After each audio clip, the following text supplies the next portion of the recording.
আসসালামু আলাইকুম। হাই বন্ধুরা, আশা করি সবাই ভালো আছেন। আলহামদুলিল্লাহ আমিও ভালো আছি। তো নিয়ে আসলাম আজকের একটা নতুন ভিডিও।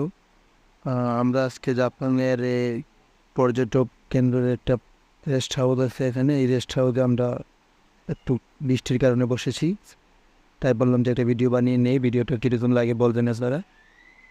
এখানে দেখতেছেন দুইটা গরু এখানে এক বাচ্চাকে আদর করতেছে, বাচ্চার মা। একটু আমার কাছে ভালো লাগলো দেখে বললাম যে এটা ভিডিওতে খেয়ে দিই। আজকে প্রচুর বৃষ্টি হচ্ছে। বৃষ্টিটা এত পরিমাণে বৃষ্টি, মানে আমরা এখান থেকে বের হতেই পারতেছি না। দেখেন কত পরিমাণে পানি পড়তেছে, দেখেন মানে প্রচুর পরিমাণে বৃষ্টি হচ্ছে। এই দেখেন কত পরিমাণে পানি পড়তেছে। এই পানির কারণে আমরা বাইরেই বেরোতে পারতেছি না, প্রচুর পরিমাণে বৃষ্টি হচ্ছে এখানে। ওই যে দেখেন এখানে একটা কল আছে, দেখেন অটো, এটা থেকে পানি পড়ে, অটোমেটিকই পানি পড়তেছে এখান থেকে। খুব সুন্দর লাগে পানি, খুব পরিষ্কার পানি। পানিটা খুব ভালো। এখানে মুখ ধুইলাম আমি। এই দেখেন গরু দাঁড়িয়ে রয়েছে, বৃষ্টির কারণে কিছু করতে পারতেছে না।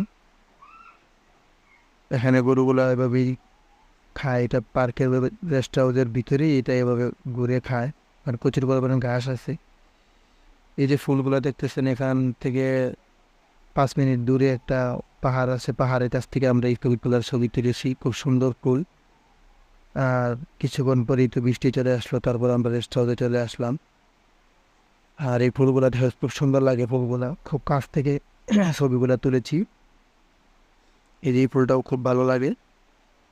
এখানে এই ফুলগুলা বাচ্চারা খায়। ফুলের মাঝে একটা বোটা হয়, বোটাটা খুব মিষ্টি হয়। এই ফুলগুলা একটু পরে, ফুলগুলা পরে গেলে এই বাচ্চাগুলো এই বোটাটা নিয়ে খায়। এটা খুব স্বাদ। ধন্যবাদ সবাইকে ভাইয়া।